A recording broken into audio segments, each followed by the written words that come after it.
Hello, you wonderful heads and strange tales. Welcome to the 6th episode of the podcast. I want to start with an announcement. The episodes from now on will be mostly in English. Crazy, right?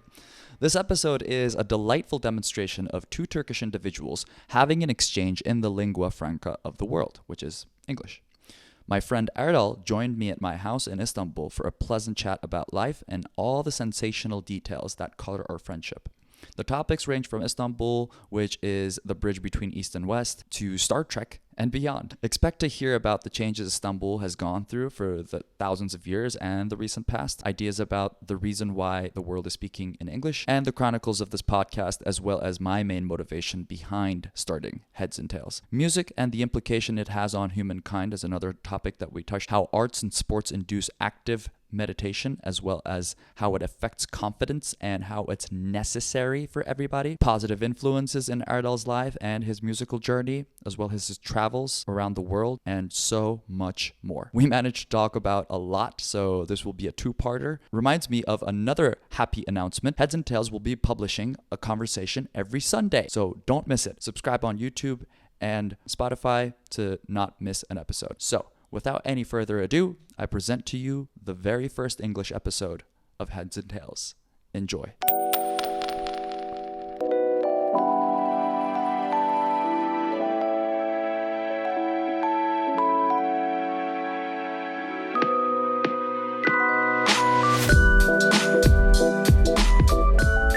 Third time's the charm, is what they say, Erdal.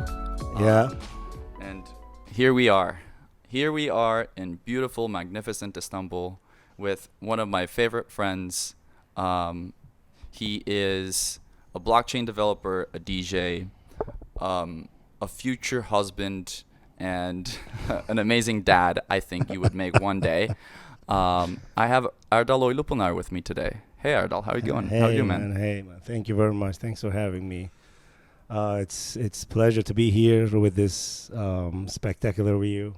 It's magnificent to see Bosphorus, Istanbul, where it reminds me of my old days. It does, doesn't it? I'll tell you a little bit about what this house, my limited experience in Istanbul. I was living in Kadıköy for the longest time, and moving over here to Üsküdar, which is not too far away, like 15 minutes out of Kadıköy, just the beginning of Üsküdar. I have an elevated view of Istanbul, and now it seems like I have like a third dimension sort of perspective to it. So, like as a more experienced veteran in Istanbul, can you tell me what Istanbul means to you? Oh, okay. Well, I can definitely see that happening from this view. They have to see it. The listeners have to see it. They have to experience this. Like I said, it reminds me of my old days. In almost like every corner that I can see from here, I have a memory. It just pops up some great memories. Some of the heartbreak memories. Heartbreaking memories. Oh, man. yeah. But isn't it nice to I think about the European side of Istanbul is if you look at it from this side, it's so much more beautiful. But when you go over there, it's kind of like that's where you experience the heartbreaks, and this is where you look back at the heartbreaks. I agree with that statement. I agree with that statement. Yeah, true that. Well, it used to be the life used to be quite vibrant over there, but now the night scene, the like-minded people like us is just shifted through Asian side, which I'm so grateful around Kadıköy, around Üsküdar. Not Üsküdar, but like more like Kadıköy area. Which we enjoy to the fullest. Absolutely. Yeah. We do it best. Yeah. Oh, yeah, we do. Yeah. And I think we're really integrating into this side, which I'm really happy because, I've been on this side, the Anatolian side, as far as I was born here, I lived here, and not surprisingly, but I think subconsciously, I chose to live in this apartment because I was born in Kadıköy, but my parents were living in Üsküdar 27, 28 years ago. And subconsciously, I just made the choice to live here. maybe it was just like a call back to the roots of some sorts. It was, yeah. I mean, it's a great place to live. If you ask me, if you're living in Istanbul, actually, I was coming in for by taxi. It's just like the taxi driver was quite impressed by the view when he just turned down the corner. Yeah. Oh, he was quite impressed. Oh, I gotta take my girlfriend over here. Yeah, it's a good place to impress a girl, man. Exactly. I was quite impressed too. I wasn't expecting this, but yeah, this side of Istanbul definitely describes a lot more character than the rest of it. It used to be in European side.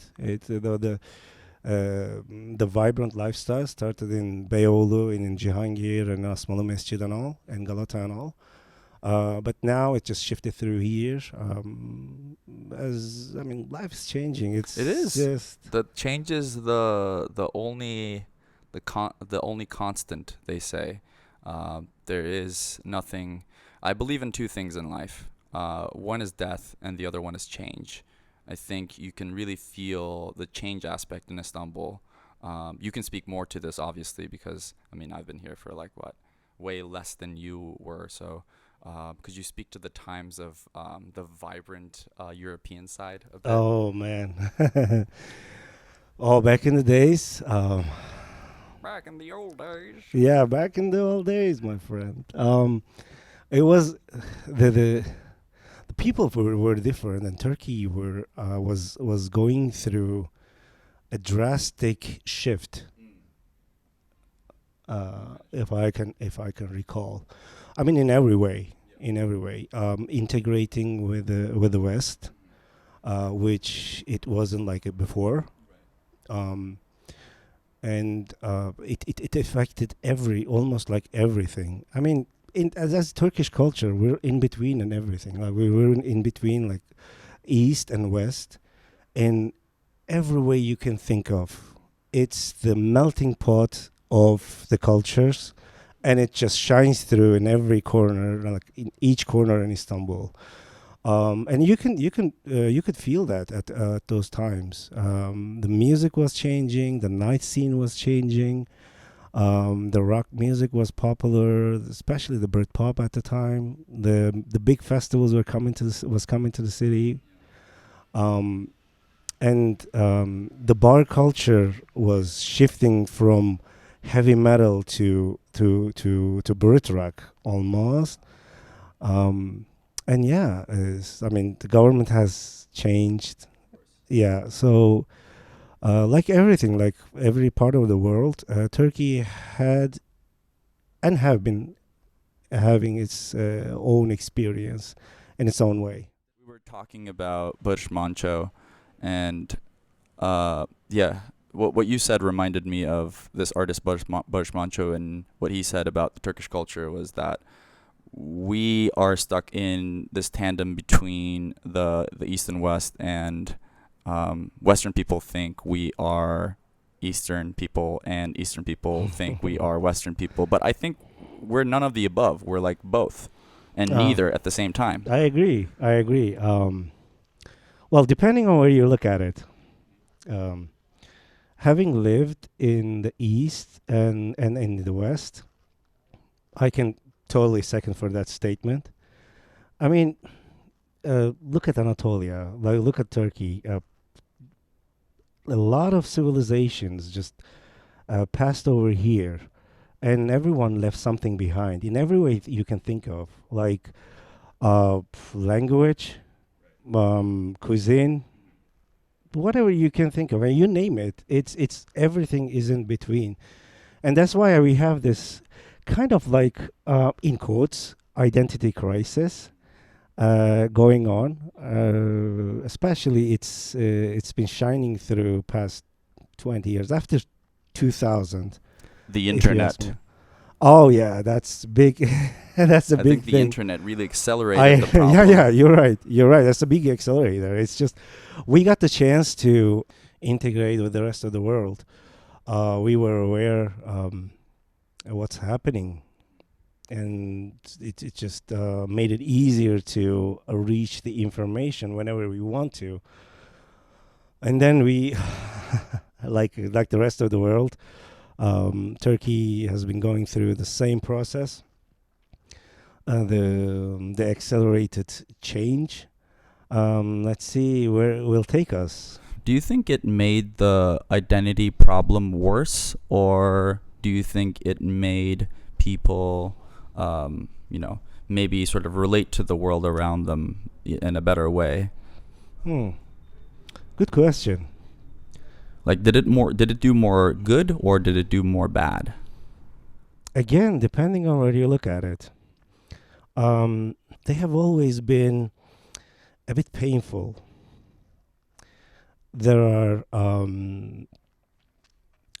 obstacles in front of the changes, and there has always been someone and some people, or at least a part of the community, is just like resisting through the changes. And I think that if you look at it from that part, yeah, it's been painful. But if you look at from the unified perspective, and I think it's a great thing that unifies people, that people just came to realize, and will come to realize that we're all the same despite the differences. We are. Yeah, we are. Like, we really are. I think English language in general is like this equalizer, which allows people to, have this, what's the word I'm looking for? Like, everyone can compete at the same level, or like they can express themselves in a very universal sort of, technology, because I think language is a technology, and English is super transactional, and it's perfect for just give and take, and the more people adapting this technology, the more like the gap is being bridged. Yeah, of course. Well, yeah, we get the chance to understand each other, and we get the chance to understand our common problems, common feelings, and then it just kind of unites us in at the same level, and people just came to realize that what has been happening to us is a global thing, is a global theater, and we are all experiencing it in our own way. In like there are some differences here and there, but it's basically the same, and it just kinds of like unites us in its own way. And I think as the time goes by, the more people will realize what's happening. So it will actually make us, as in like collective consciousness level. Okay. We're going a step deeper now. Yeah. Nice. Well, I mean, it's kind of like, here we are, two Turkish men speaking in English, recording this podcast, and what reason do we have to speak in English where we have our own tongue? It's just an interesting thing that we're doing here. We want to be heard. Yeah, we do want to be heard. We want to be heard. Yeah. We want to exist in deep down. We want to be we want to exist, that to show whomever is listening to us that even if one person just picking up from our thoughts, it's a great thing to I don't know, just to touch somebody's life. Exactly. I mean, when I thought about doing this podcast, I did dance with the idea. I flirted with the idea of making both English and Turkish, but I did not want to dilute the experience that everyone had. And I kind of feel like the topics that we talk about are universal topics. And since the universal language around this time is English, I thought it would be a better idea to just like hone it down to English. Yeah, of And course. plus, it's less work for me, to be perfectly honest. Oh, yeah. Well, I think you express yourself better in English than you do it in Turkish. I feel more comfortable. I feel Yeah. like more on myself. I can see that happening. Yeah. Especially when you speak English. It's well. What made you think to start this podcast? Deep down, Wow. Now I let's feel change like, the roles. Yeah, I know. Like now Erdal's putting me in the fucking fire here.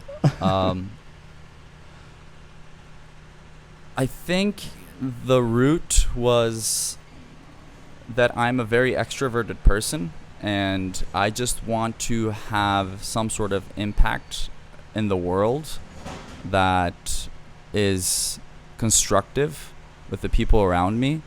And back to your question, I think the reason was that I had so many beautiful conversations with the people I've met ever since that festival experience. I just felt like this going up to the ether and getting lost forever was not what the conversations deserved. So it took me a while, but I finally came around. You're one of a kind, man. Not saying that we're recording this podcast. Takes one to know one. Yeah, it's you're one of a kind. But yeah, I can totally see that why you're doing this. But it's one thing that unites us over here. So we want to I mean a lot of people, I think they have the urge to feel united because they feel alone. We feel alone if we're by ourselves for a long period of time. Yeah. For a certain period of time, it's fine. It's fine. I mean, you've had that moments. I mean, everyone has that moments. Yeah. True. But in the end, at the end of the day, we want to belong. We do. Yeah. Where do you belong, Erdal? Man, to Earth. You belong to Earth. I belong to Earth. Not to Venus, not to Mars, not to Mercury. That's where I came from. I've actually thought of it like 2 days ago. I was actually in the dating app. One of the dating apps. Which one? What was Don't it? say Tinder. Don't say Tinder. No, Don't say Tinder. no, Don't say Tinder. Tinder. Not Thank you. Thank you. Not Tinder. No. Thank you. What was that called? Inner Circle. The fuck? Yeah. There's this a dating app. I've never heard of this one. Is this like exclusive? Not really. Okay. Oh, yeah. Okay. Tell me more. I can invite you. Okay. Okay. Yeah. There's some beautiful women over there. I bet. Yeah. It's they asked my favorite city. I couldn't pick up. Man, I've seen quite cities. I've lived in some of them. I couldn't just pick one, and I said like planet Earth. It's my favorite. It's the biggest city. It's the biggest city. It's just like the only one I have. Maybe that's why. You know what? When I was a kid, I've always thought to see the other worlds, like travel through galaxies and other some sci-fi stuff. Yeah, some sci-fi stuff. And Jules Verne I just picked it up very very early age. Then I came to realize when I grew, when I was like in my 20s, I came to realize Earth is the only one I have, and might as well enjoy it to the fullest while I can. So Amen. I definitely belong to Earth. Yeah. Right. Yeah. And my next question is going to be along the lines of, what do you do? So let's take it back to your childhood for a second. So I'll ask this cliche question. What did you want to be when you were a kid? Astronaut. You wanted to be an astronaut. Yeah. Wow. Yeah. Cliche question, cliche answer. Makes I sense. still do. You still want to be an astronaut. Yeah, of course. I still want to go to space and experience. Did you look into that Mars, like, I kind of looked at it. Mm. I looked at it. I just didn't had the guts to apply for it. Yeah. We're too early. And it's like you leave Earth because, like, the last question I asked you sort of made it clear that you belong to Earth, and then, like, leaving Earth is sort of like leaving where you belong to. Kind of like disconnects me. Yeah. Yeah, it just freaks me out, man. You might turn into a different person. True, yeah. But I might give it a second thought of it. Second thought? Okay. Second thought of it. But still, I'm an extrovert like you. I need human connection. Yeah, I need this stimulating conversations. We need this, yeah, definitely. Basically, this human stimulation. What series of influences / books / people made you think that you wanted to be an astronaut? Oh, Jules Verne. Okay. That's for sure. Journey to the Moon, I guess, the translation of it. And Star Trek. Man. Star Trek too. Yeah, Star Trek. I think it has this deeper philosophy behind it. It's this deeper train of thought behind it. I don't want to compare the Star Trek and Star Wars. People usually do that. But if I had to pick one, I'd pick Star Trek. Star Trek all the way. Yeah, Star Trek. I think it's like the beginning of a genre, so to say, because I wasn't old enough to make it to. I know of Star Trek, but I haven't really sat down and watched like extensively. I know some characters like Spock, Mr. Spock, Captain Spock with the ears and stuff, but I don't really relate to it that much.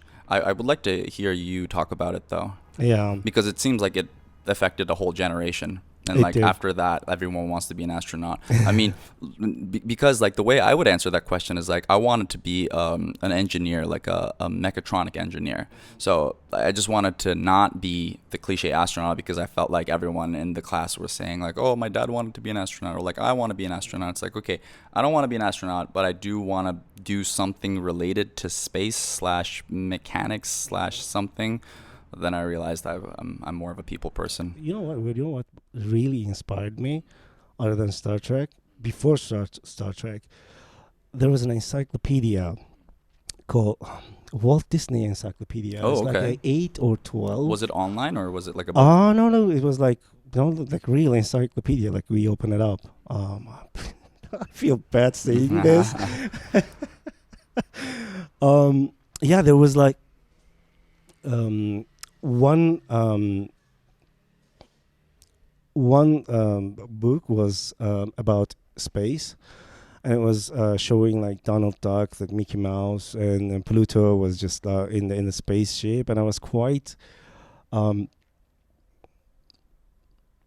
impressed by it. And then the other encyclopedia series that we had in our home back in my childhood was that Atlas stuff. Yeah, I just open up just random page and look at it and how people live there, how the life is there, how the culture is being lived there, and then and I think it carried on to my musical journey, which you had to witness. Oh, yeah. The very first hand. Yeah. It's like nomadic techno. Oh God, yes. Yeah. Vroom vroom. Buckle up because Erdal's taking us on a fucking journey. By the way, folks, I hope Erdal makes it to one of these, festivals or concerts because his music. I mean, just imagine someone who is, just this ordinary. Well, I hate to say ordinary, but like the trajectory of life could be like anyone, like that you took.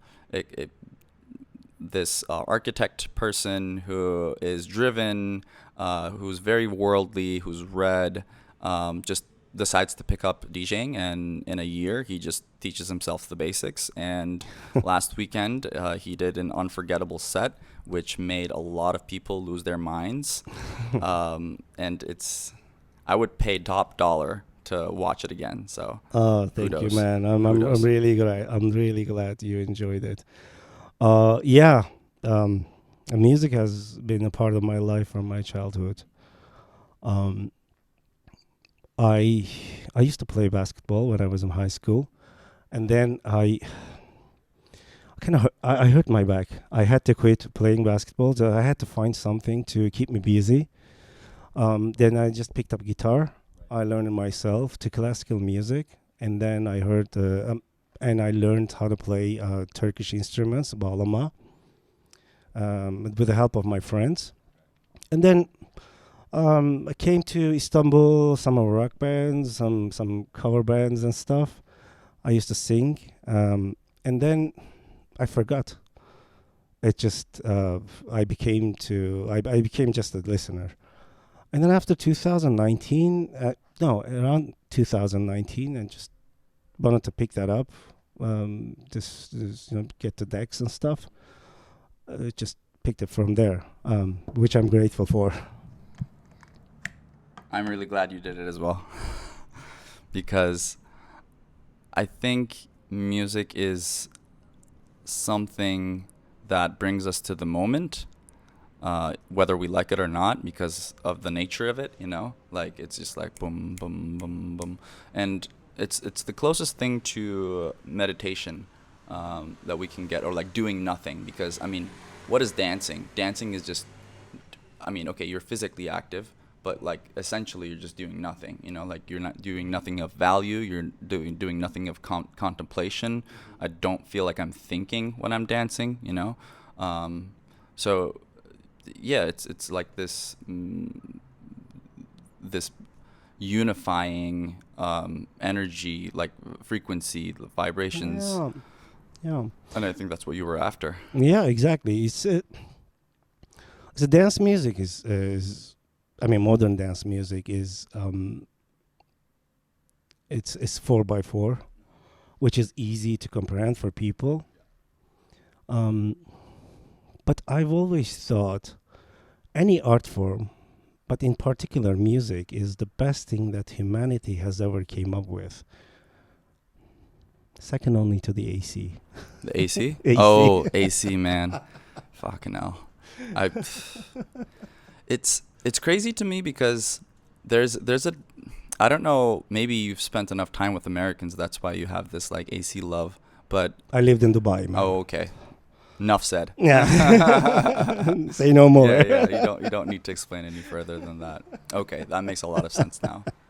AC is king. Yeah, man. It's this the music is like for me is like just takes my mind, and I think everyone should have their own time for themselves, that they can just lose their mind and lose the track of time, that they can just disconnect from the reality, and then take that journey, whatever that is. You can paint, you can do, you can make a table or whatever makes you feel, puts you in that flow state. It used to be basketball for me. It still is, by the way. I play here and there. But music is for 2 hours, 3 hours, I can just get lost within. I can't do that with sports. You can just perform like 3 hours.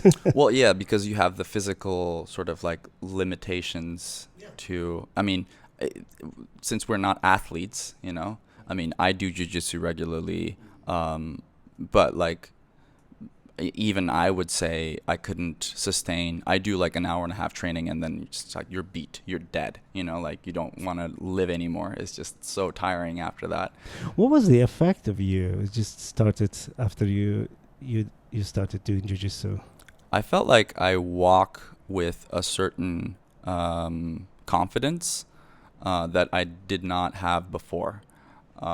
just the belief in yourself that if a situation arises where there's violence, it's not completely up to your aggressor to determine what happens. Like, I have some sort of agency, I have some sort of say, I have an effect on the outcome. And that just gives me a lot of sort of, it's not just like daily life, it's more like business, you know, like when I work, I'm a little bit more confrontational. I'm not scared to voice my opinions. Same with relationships. If I'm uncomfortable with someone or something, I try to do a service to the person who's making me uncomfortable or the crowd uncomfortable, and sort of point out that what they're doing is inappropriate, or like, whereas in the past I would just be like super passive and be like, okay, whatever. But now I feel like I can speak up and gain your confidence. Yeah, I did. I really did. Yeah, I can see that happening. Mm-hmm. Yeah, no, totally. I think it's a different form of meditation, like kind of like basketball, you know, like strategy. Exactly. That's exactly what what I meant. So you get lost in the activity that you are doing, whatever it is. It can be meditation, it can be sports, jiu-jitsu, basketball, music, whatever you call it. I think everyone needs that. Oh, for sure. Everyone needs that, because it makes you feel complete. It makes you feel complete. It kind of disconnects you from the reality that we have to endure through the daily lives, daily, and then it brings you back. When you come back, you have like more peaceful state of mind to perceive things that you need to tackle. Exactly. You know what I mean? Yeah. No, like your mind, my mind races a mile a minute, and a lot of people tell me this when I'm trying to express myself, articulate my ideas. They say, "Oh, wait, like you were talking about something completely different 30 seconds ago. What are you talking about now?" And my mind is just like, you know, like a monkey, like the monkey mind is just like swinging from branch to branch to branch to branch. And it's really hard to follow for someone outside, even for me. So these sort of activities ground you back to your roots. Yeah, like the baseline. It's easy to get sidetracked. You can get easily sidetracked. Especially with the life that we're living in, especially in Istanbul, you're like bombarded with information and everything. And going back to the question, what I think about Istanbul is just like, it's good in a way, but to a certain extent. Because after a certain period of time, I don't feel that I live in Istanbul. I just catch something, and I think it's pretty much the same all over the world. I mean, all over the world in the big cities. It just kind of like disconnects us from the reality, from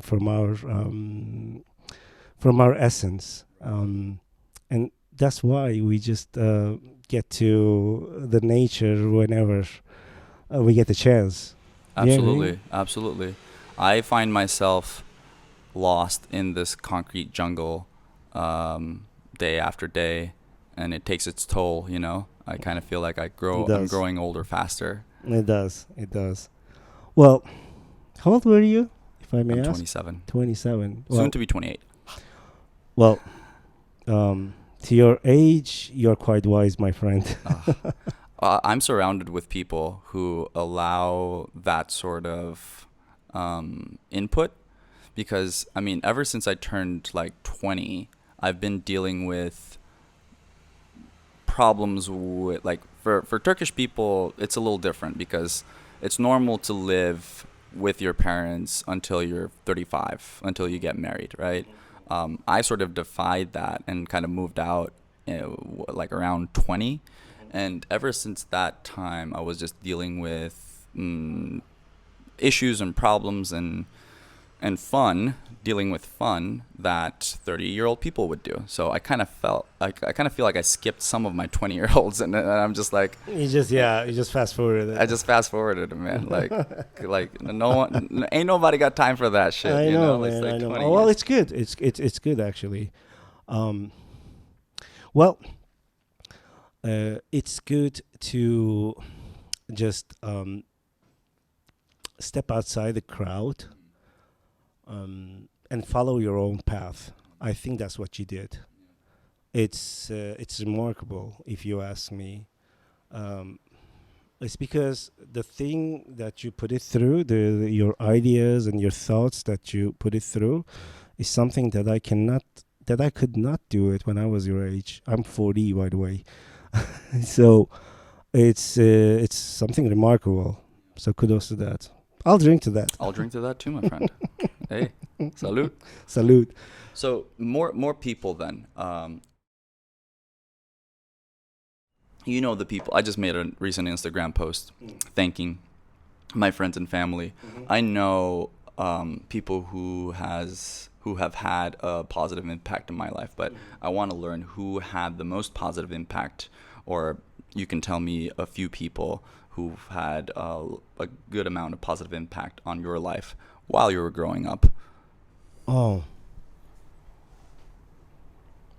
Definitely my grandpa. I would love to hear about your grandpa. Oh yeah, I was grown up in a big household. My parents were working. With my cousins, we were grown up in our grandparents' house. He used to be a teacher, and they gave me and my uncle from my mom's side. They gave me some books that I can read. I learned reading before I started school. I still can't. Talk about a whiz kid. I still can't write. I can't even. Same write. here. Yeah, I can't even read shit. my own shit. Yeah, definitely two of them when I was a kid. When I was my adolescent years, I would say. But more about the grandpa. Like, was it the things, the books that they recommended, or like the things that they said? Like Things that they said, the books that they recommended, the way the whole package, the way they acted, the way that they treated us. I had a lovely childhood. Where was this? It was in Malatya. In Malatya. Yeah, I was born and grown in Malatya. Yeah, it was amazing. It was quite good for me. That natural sort of lifestyle. It is a natural. Yeah, definitely, and it carried on. I can tell. Yeah, yeah. On. No, totally. You still eat parsley at breakfast. Exactly. I love my green. Yeah, I love my green. Yeah. It comes from the family. It does. It really does. Yeah. It's like I find myself asking these questions, and when I hear the answers, generally you can boil it down to people's childhood. The answers, like the way we operate, our moral judgment, our experiences, our answers to the questions, or the way we deal with things, generally come back to the early childhood and the influences and effects that we've had. I think everything comes to that. I'm not an expert in psychology or anything, but from what I read, it definitely comes down to that. And yeah, it's crucial that you deal with all the stuff from your childhood to be a kind of normally functioning adult, I guess in a way. How was your grandpa like? Oh, he passed away in 2015. It's like I said, he was. They were full of love. Taking care of the kids, the grandkids, they were full of love. It was a vibrant house. It was kind of like a meeting point in the neighborhood. And I take it you were a crowded family. I mean, I have one sister, Mm-hmm. but my cousins and all. Right, right. 9 people. Like when you talk about grandpa, it's like Yeah, it's like it entails like the kids and the yeah, siblings it and the makes sense. children. Yeah. yeah. It was it was great, and it's quite important to be grown up with love, and it shines through throughout your life. It really does. Yeah, it does. In my adolescent years, I was kind of lonely. I found it. I found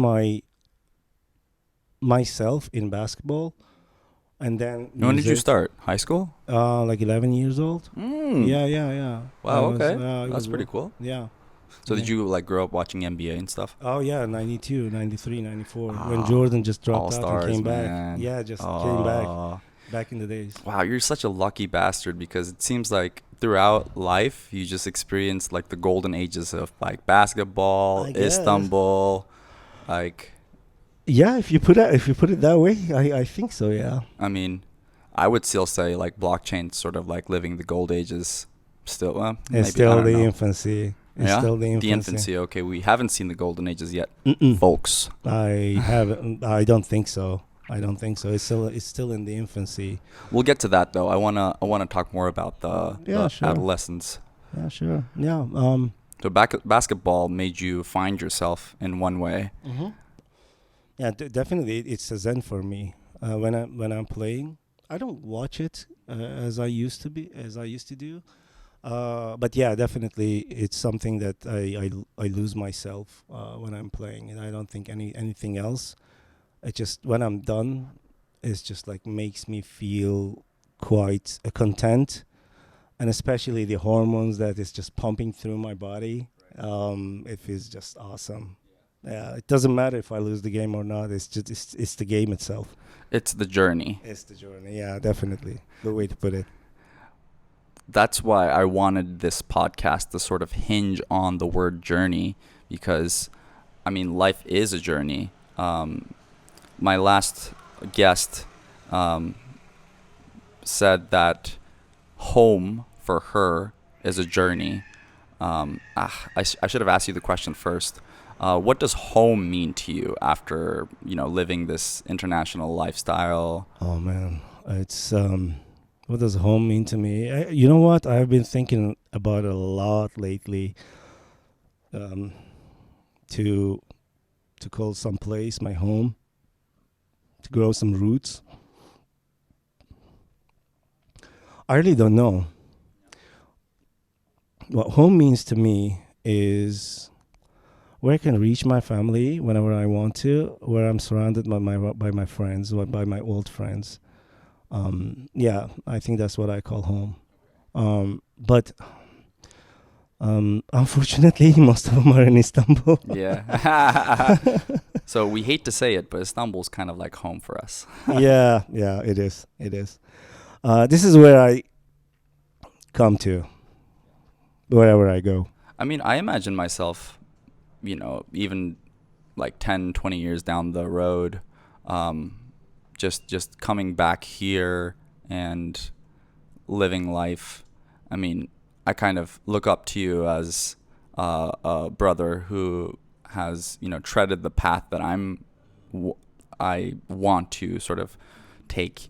And do you think it is a default almost for someone who has spent so much time here to come back to Istanbul? Definitely. Yeah. I mean,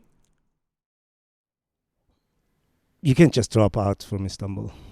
Yeah, it's you always come back to it. This is what made us basically. Speaking of myself, it has tremendous impact on my career, on who I am, what I have become. Yeah, definitely, you come back to it. Yeah. There's no escaping Istanbul. There is no. It's kind of like addiction.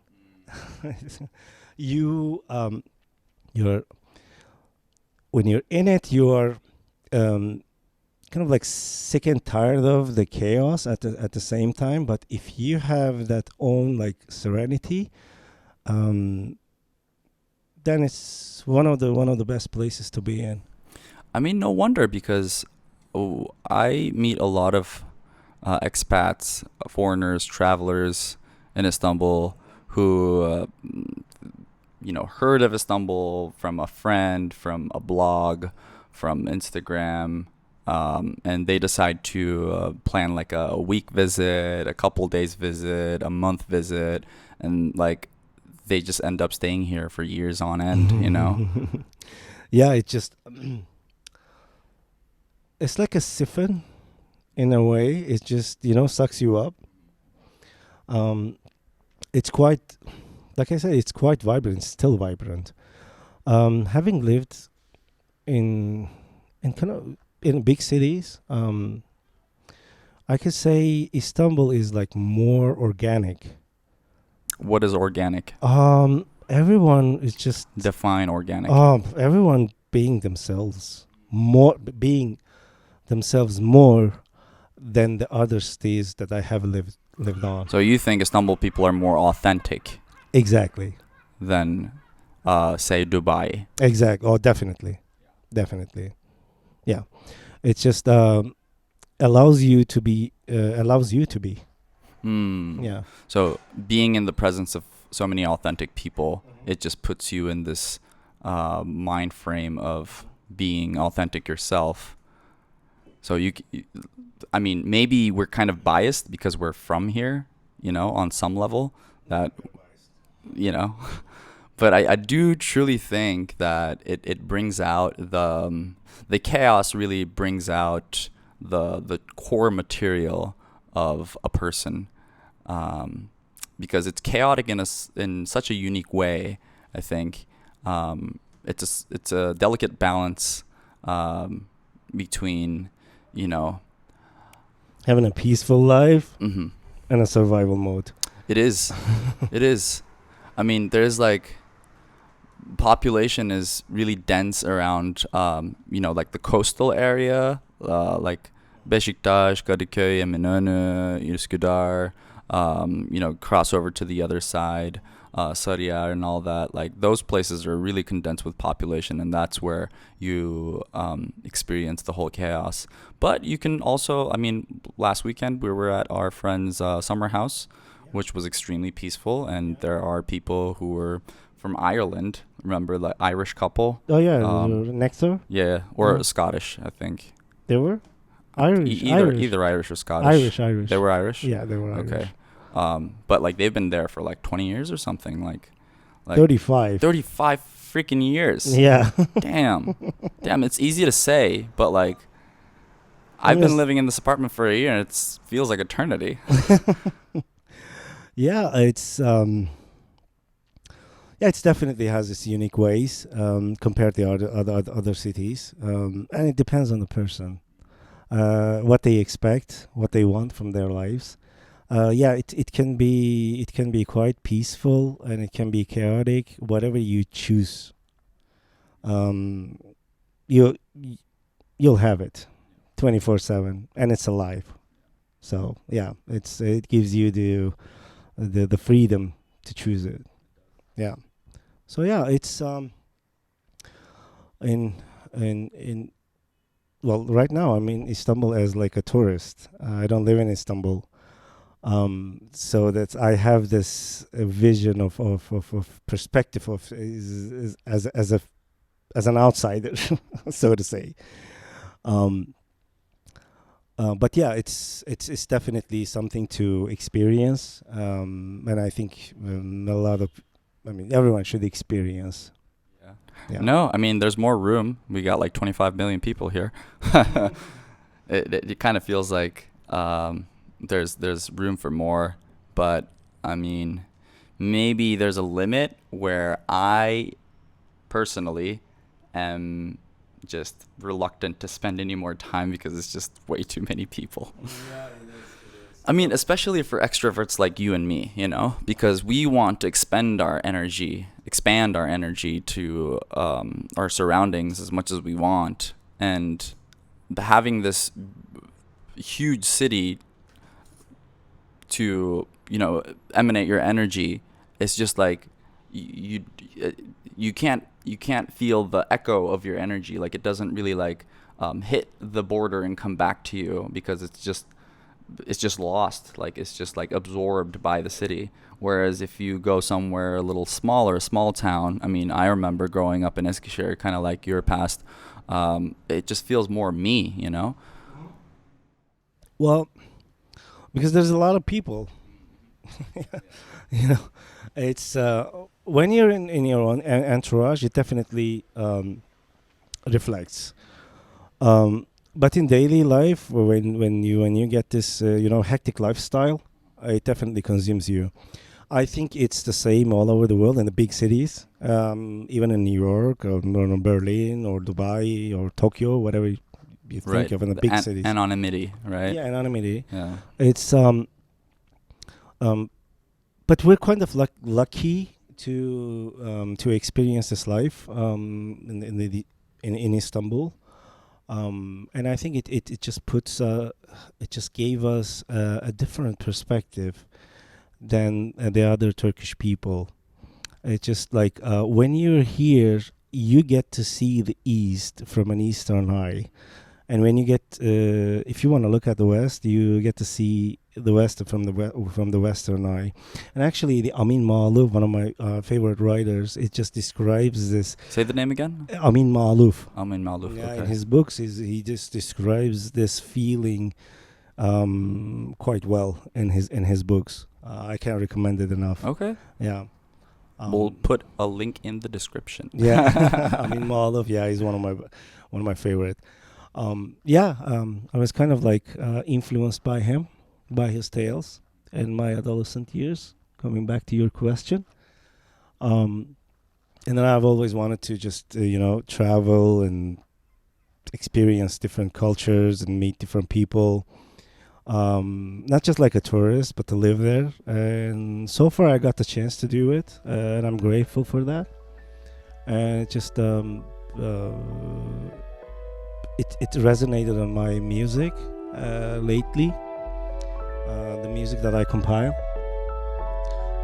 and then I'm enjoying the ride.